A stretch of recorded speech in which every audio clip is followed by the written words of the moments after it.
Life never goes perfect. No matter what investment you make, you will have tough times. And in the real estate business, it can be very difficult. Why? Because you're stuck with the property for a long time. It's not like a stock where you can just sell it tomorrow or sell it in 1 minute. So I want to teach you how to turn something around and also maybe learn when it's time to let go and spend the time to sell the property, take your loss, and move on. Guys, there's so many things that can hurt an investment. One, easiest one, overpaying. Once you've paid for a property, you can never change that payment. That is done. It is set with the government. It is in the contract. The money's been transferred. When I first started in the real estate business, I bought a couple properties of my own. Then I went and bought a big property. And I remember looking at my broker. His name was Scott. And to this day, if I ever saw him on the street, I'd punch him in the face. He looked at me and he said, "I will never let you overpay." And guess what? I overpaid by $1 million. He left town and became a car salesman in North Carolina. To this day, I want to punch the guy, but it taught me a great lesson. The great lesson was don't ever listen to a broker because once they get the commission, they are gone. Another thing, not charging high enough rents. I bought a property from a distressed owner a while ago, and I remember him saying to me, "I don't get it. We're 100% full and we're not making money." Hey, ding dong, ding, ding, ding. The issue is your rents aren't high enough. That's it. We bought the property, jacked up rents immediately. And of course, if you don't properly maintain your property, if you don't put the right things in there like new roofs, new units, change the things that keep the property good, you'll end up with yourself with a circular problem of things getting worse and worse. Mismanagement of tenants, not collecting rents, not screening the right tenants. And one hidden one, which is the goal of everybody who buys real estate, is if you spend too much of the money living off that income, you're not going to do any of the things above. You'll rely on that income and you won't be able to put the money in the property to increase the value and increase those rents. Now, you might sit there and say, "Well, Paul, if I'm not living off the income, what's the purpose of investing?" It's to set yourself up for a baller retirement.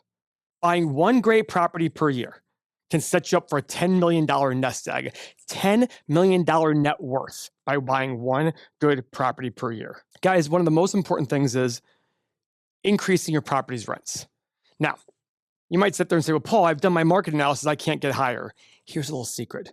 Nobody charges high enough rents. Nobody in this world that I know charges enough rents. Whenever we go buy a property, we look at the surrounding units. And whatever rent we see, we say, okay, we can probably go 10 or 15% higher than that. People will always pay for better. And in order to get that 10, 15, 20% bump, you need to do one-time things. Upgrading your units with cabinets, countertops, bathrooms, light fixtures. All those small things make a huge difference in making your tenants look and feel at the property and say, "This is where I want to live." Everybody who's watching right now, if you went to look at an apartment, you wouldn't try to find a $500 a month apartment. You'd go to your budget and say, "What's the most I can get for this budget?" But you want something nice. You don't want something dinky. You want it to be beautiful. So evaluate your rents. Can you raise them? Here's the great thing. If you have several units, you start with one. And if you don't have several units, only have one, here's the other great thing. All you need to do is the material costs. You can probably do the work yourself. YouTube is incredible. I had a friend of mine who's an idiot who used YouTube to finish his basement and it looked awesome. Shout out to Kyle out there. I hope he watches this video. But when you're rehabbing your properties, it's important to understand that when the money you put in is an investment and you need to get the right rent out of it. I try to look for a 15 or 20% return on my money, which means if I'm putting $10,000 into a property, I want to get $120 to $160 a month extra. That's about $1,500 to $2,000 per year more. Sometimes it happens, sometimes it doesn't. Here's a spoiler. Usually we get higher rents than we think. Now, if tenants aren't paying, there's one person to blame and one person only. Yourself. Why? Because when I buy properties, we always tell the landlords, tell them a new property owner's coming into town and they don't take BS. I update the landlord later, they're like, "Man, we never collected like that." Because people can pay, they just know if you're not going to hold them accountable for it, they'll just take their time. You've got to be strict on it. Guys, it's tough out there. The first landlord I ever met said to me, "Paul, people are going to take your kindness for weakness." If you've watched any of my videos, I do not appear to be kind. And that's the way I was years ago. And I would believe every sob story out there. And then you'd see your tenant doing something stupid going, "Well, why are you doing that if you can't pay your rent?" And you start to realize it's all lies. You must implement strict processes to ensure timely payments. Because guess what? Your bank doesn't give a flying fuck if your tenants have paid you or not. They could not care less. You need to get an agreement with your tenants, follow up with them, and immediately upon them not paying, issue them 3-day. Now, Your location matters. If you're in Hippieville, California, there's a chance that if your tenant doesn't pay the rent, the government will just give them your property. That's sarcasm, but you get my point. California has very pro-tenant rules. But I love one thing about Northeast Ohio. As liberal and left as Cuyahoga County is, if they did not pay their rent, do you know how fast those magistrates just look at them and say, I don't care, you didn't pay your rent, you out. That is awesome. Understand that tenants want to pay. They don't want to lose their homes. So if you're strict about it, you will do well. Effective management and proactive measures can potentially save a failing property. But knowing when to cut your losses is crucial for long-term investment success. Guys, I've had investments before where I go, oh God, this is so terrible. We had a property in Columbus. By a miracle of miracles, because of the market, we made money. But guys, I owned the property for 7 years, and I basically made $10,000 on a $500,000 investment over a 7-year period. It was terrible, but guess what?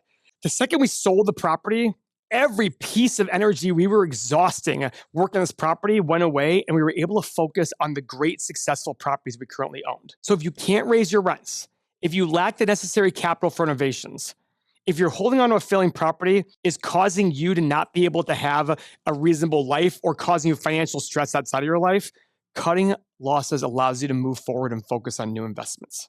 Take the capital you might already have in there and move it to a profitable venture. It's better to take a loss to break even or lose a little bit of money to take that capital, that down payment, and put it towards something that can make you 12, 13, 14, 15% or more per year. That absorption of that loss provides such a sense of relief.